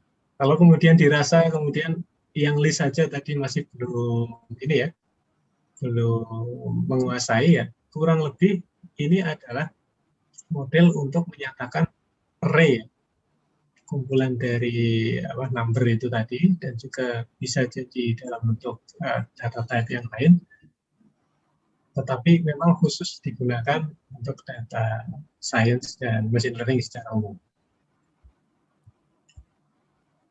Nah, jadi dari situ sebetulnya kita punya banyak sekali hal yang kemudian harus kita pelajari ya. Jadi ini kita masih belum masuk ke scikit-learn, belum masuk ke matplotlib, belum masuk ke pandas tadi. Nah, oleh karena itu masing-masing itu nanti ada dokumentasinya. Dokumentasinya itu bisa dilihat langsung di situs masing-masing dan bagaimana cara penggunaannya. Ya.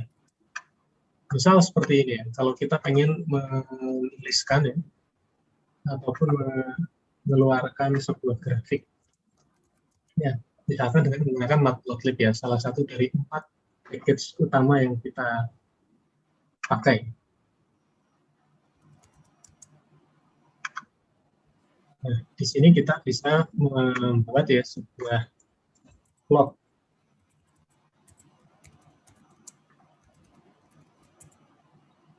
Ya, masih ingat ini apa? Ini adalah sebuah list ya. Isinya apa? Isinya 1, 2, 3, 4. Kemudian kita mengimport ini matplotlib ini, package ini untuk ngeplot. Nah, kata S di sini itu pada dasarnya adalah untuk menyingkat penulisan. Sebagai contoh misalkan yang tadi itu, import NumPy, kalau kita terus-menerusan ketika menggunakan NumPy itu harus kita tuliskan NumPy, itu kalau katanya masih sedikit kayak gini, itu mungkin masih cukup nyaman ya. Tapi kalau kemudian kita harus menggunakan matplotlib.py ini terus-menerus, ya, itu kan kita akan capek. Maka kita bisa menyingkatnya itu sebagai S.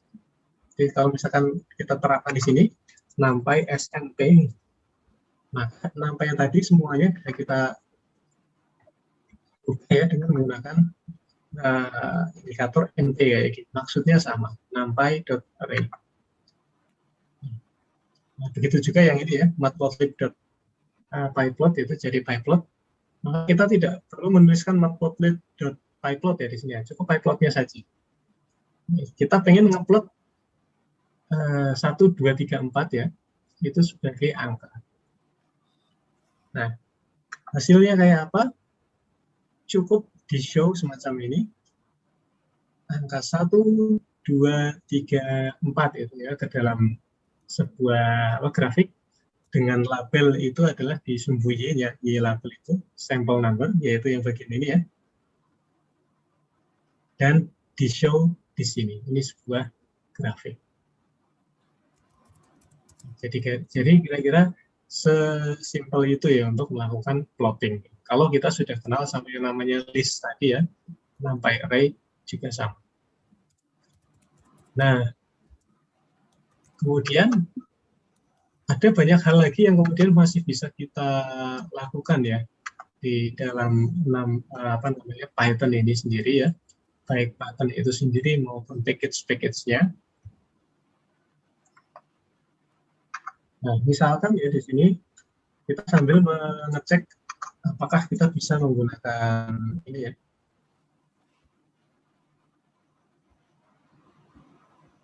Ya, jadi saya tempatkan di sini di teks ya, sebuah gambar. Sehingga gambar ini tidak akan diapa-apakan oleh Python itu sendiri. Di sini fungsinya hanya untuk menunjukkan gambar ataupun teks ya. Nah, maka yang kemudian kita lakukan berikutnya adalah ya dengan waktu yang terbatas ini ya, kita bisa menggunakan Anaconda distribution di sini untuk memudahkan kita ya, daripada kita menginstal satu persatu package-package yang kita butuhkan, maka Anaconda distribution di sini itu pada dasarnya ketika kita install itu library-nya itu sudah include di dalamnya. Sebagai contoh misalkan, untuk bidang analitik dan scientific computing yang butuhnya adalah NumPy, SciPy, Pandas juga, nah, kemudian ada Dash seperti itu pada dasarnya sudah include langsung ada di Anaconda distribution ini. Sehingga kita tidak perlu satu persatu harus install. Kita sudah pastikan sama kayak yang di kolaboratori Google di sini, di dalamnya itu sudah ada, tinggal kita panggil, tinggal kita pakai. Ya. Untuk visualisasi juga sama, visualisasi itu besok kita akan bahas itu ya, dengan pengajar yang lain, misalkan dengan menggunakan matplotlib ataupun bokeh, kalau dengan Anaconda distribution, itu Anda akan dapat langsung di dalamnya tanpa harus menginstal package-nya satu persatu. Atau kalau tidak mau diinstal di komputer, silakan pakai saja Google Colabs. Ya. Kira-kira seperti itu. Dan sebetulnya masih banyak lagi ya yang bisa kita yang bisa kita explore ya dari Python dan package di sini, baik Jupyter maupun di Google Colab. Namun karena waktu juga yang membatasi kita, jadi pada akhirnya memang itu tadi adalah perkenalan tentang tool-tool yang bisa Bapak Ibu gunakan ya dalam memulai ya data science dan machine learning ini dengan menggunakan Python. Jadi ada dua hal tadi ya, tiga hal bersama dengan Python dasarnya, Python, kemudian Jupyter, dan Google Colaboratory. Di samping beberapa package dasar yang ada 4 package dasar untuk data science tadi ya, NumPy, Matplotlib, kemudian ada Pandas, dan ada Scikit-learn. Nah, silakan nanti bisa diinstal masing-masing atau gunakan saja Colab. Ya, kira-kira seperti itu untuk perkenalannya. Semoga arah dari kuliah ini nantinya, workshop ini nanti bisa berjalan dengan baik, dengan tool-tool yang nanti sudah bisa digunakan dan memudahkan untuk Bapak Ibu semuanya menggunakan, dan semoga sukses sampai di akhir. Terima kasih. Ya, saya kembalikan kepada Pak Zainal.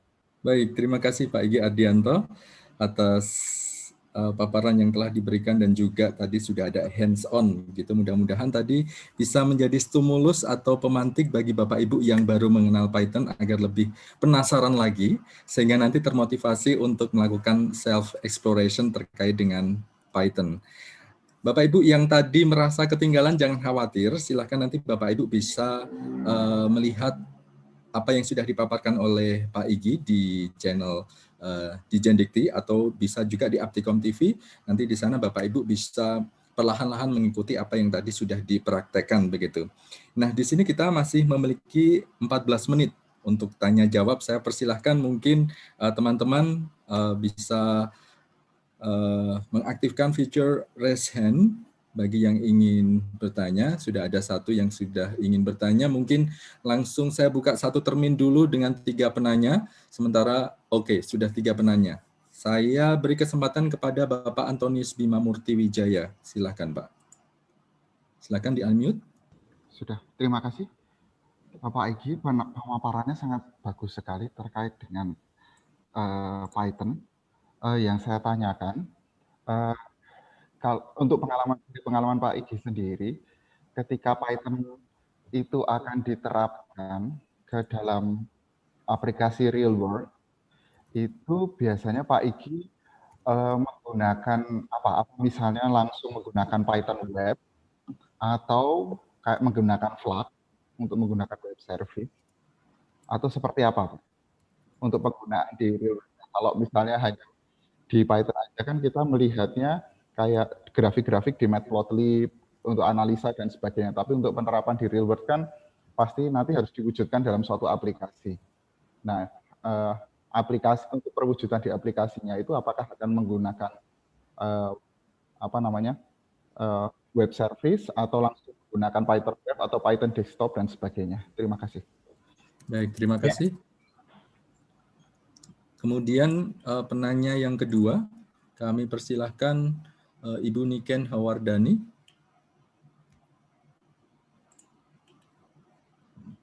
Oke, silakan di-unmute. Assalamualaikum warahmatullahi wabarakatuh. Waalaikumsalam. Terima kasih atas waktunya. Oke, ini saya lihat di Jakarta ketemu Pak Igi hanya sekali ya Pak ya. Ya. Nah, yang ingin saya tanyakan dari dasar yang Pak Igi berikan, mungkin ada resource buku atau mungkin link YouTube-nya Pak Igi, kita bisa mengikuti. Pada akhirnya dari dasar ini kita bisa belajar mandiri, bisa membuat project science yang sederhana. Terima kasih Pak Igi. Baik, terima kasih Ibu Niken. Yang berikutnya Ibu Norma.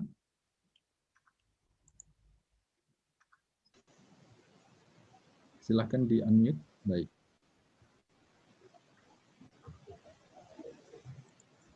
Silakan dengan pertanyaannya. Suaranya masih belum terdengar sepertinya. Masih belum terdengar.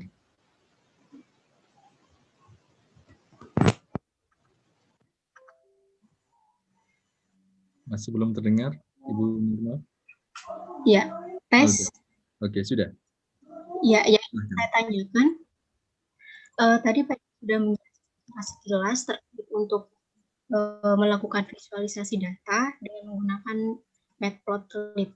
Nah, yang ingin saya tanyakan, apakah ada perbedaan melakukan visualisasi data dengan scripting menggunakan library yang ada di Python dengan visualisasi data menggunakan Tableau. Salah satu contohnya. Ya, terima kasih. Suaranya sedikit terputus-putus ya. Tadi perbedaan visualisasi data antara Python dengan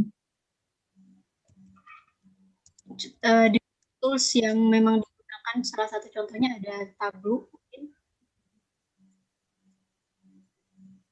Oke, Pak Igi, apakah bisa menangkap pertanyaan Ibu Norma ini tadi? Ya, terima kasih sudah tertangkap ya. Baik, ada 3 penanya, Pak Igi, barangkali bisa ditanggapi. Ya, oke. Terima kasih kepada Pak Zainal ya. Saya coba list untuk pertanyaan tadi. Jadi ada 3 pertanyaan di sini.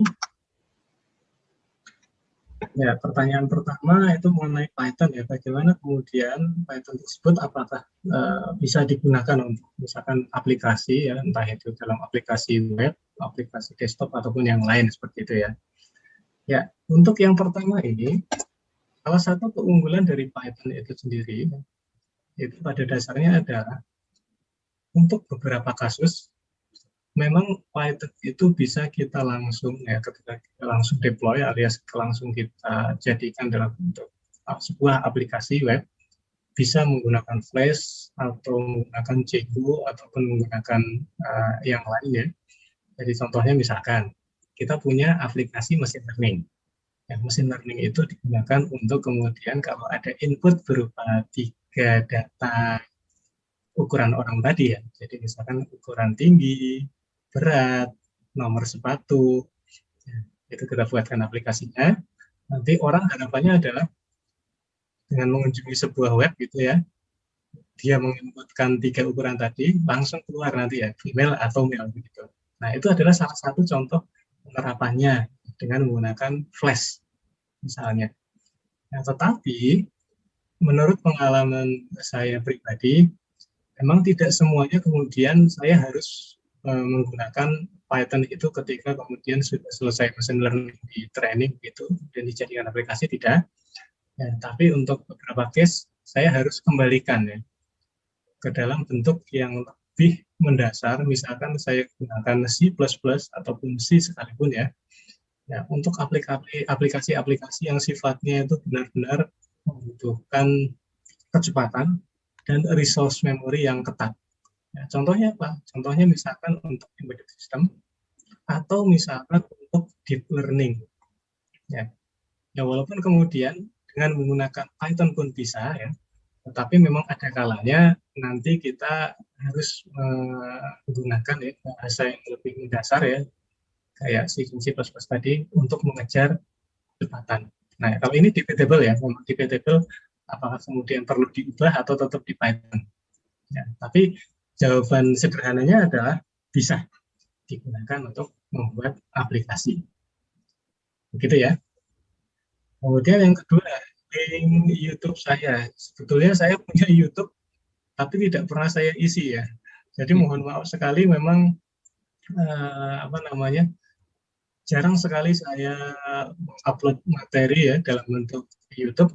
Tapi ini juga jadi satu masukan ya buat saya, kemudian sangat menarik kalau kemudian saya bisa sharing sesuatu yang saya ketahui ya ke halayak lebih luas ya lewat media YouTube.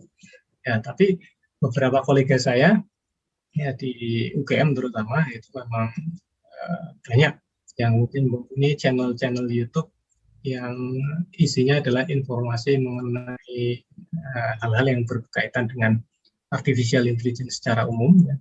Sebagai contoh misalkan ada Pak Sunwiti Rama, kemudian ada siapa lagi saya lupa malah.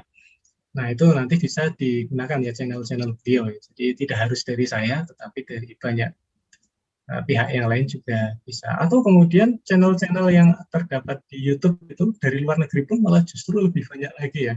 Sehingga belajar itu tidak harus dari sumber dalam negeri, tapi sumber luar negeri pun bisa kita dapatkan. Kira-kira seperti itu.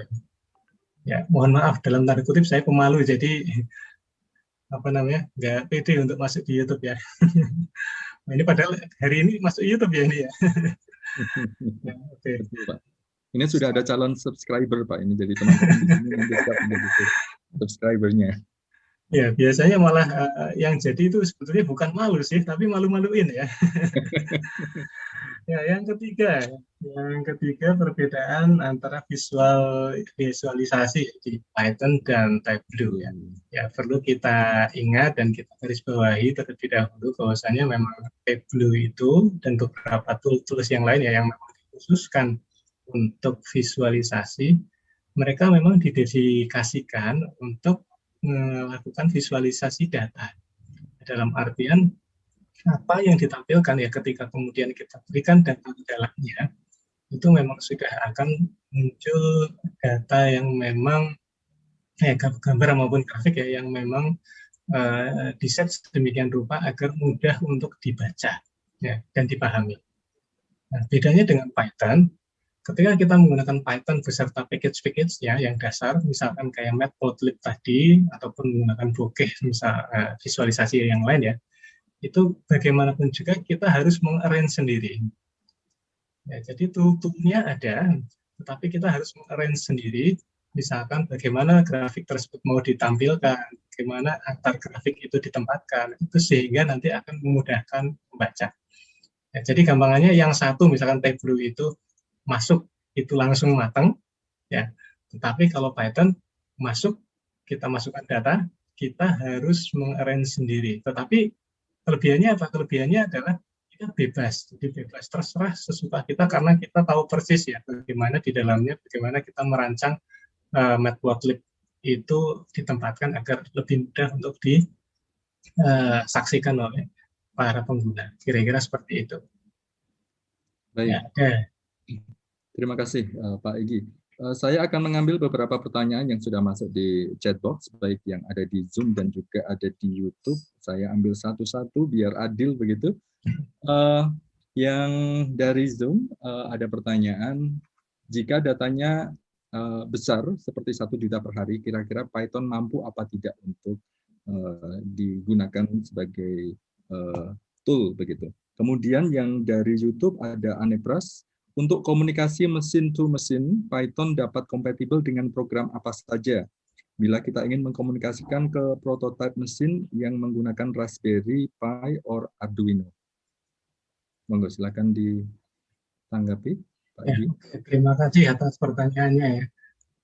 2 pertanyaan terakhir ini levelnya bukan lagi intro ya. Jadi intro to advance. Ya, yang pertama, jika data besar, apakah kemudian Python itu bisa menghandle ya data besar tadi?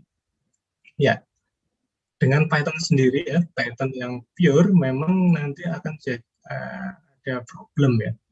Nah, tapi jangan khawatir, problem tersebut itu sebetulnya nanti akan bisa diatasi dengan package-package lain ya, di dalam Python. Sebagai contoh misalkan, kita punya di sini ya, di Data Science Library, semoga masih di-share ya, masih. Ini kan ada di samping Pandas itu ada DAS. Ya. Sebetulnya selain DAS, itu ada beberapa package lain yang dia misalkan terhubung ke orang Jawa bilang itu Apache ya, Apache Spark. Itu dan apa namanya, untuk beberapa library yang kaitan adalah untuk data consuming, itu sebetulnya bisa. Jadi untuk ukuran bahkan ya, menurut pengalaman itu di atas giga pun itu masih bisa untuk di-handle ya. Asalkan kemudian kita punya resource computing yang cukup kuat juga. Jadi misalkan saya punya server di sini, kemudian saya memakai salah satu dari library ya, package di Python untuk data crunching tadi, itu bisa. Nah, lagi-lagi kemudian kalau pertanyaannya diubah, apakah itu yang paling bagus untuk digunakan? Ini debatable juga ya, dari sisi developer, masing-masing itu nanti akan punya kelebihan dan kekurangan ya. Silakan untuk bisa digunakan sesuai dengan kebutuhannya. Jadi kalau misalkan kita butuhnya itu hanya untuk mengurusi data 4 kilobyte itu CSV, ya pakai Pandas saja, itu sudah cukup. Kemudian kalau ukurannya sedikit membesar, kita bisa pakai yang lain. Kalau udah sangat besar, berarti kita sudah main di big data, misalkan seperti itu ya. Tapi bisa. Kira seperti itu. Nah, kemudian yang terakhir mengenai mesin to mesin ya, communication, Mesin to mesin, ya. apakah kompatibel? Ya, tadi sudah dikasih contoh Raspberry ya dari penanya. Ya, prinsip dasarnya sebetulnya semua bahasa pemrograman itu sama ya. Jadi kita bisa melakukan komunikasi langsung atau via perantara. Ya, karena yang paling sering kita gunakan itu biasanya kan via perantara ya, dalam tanda kutip dengan bahasa normal.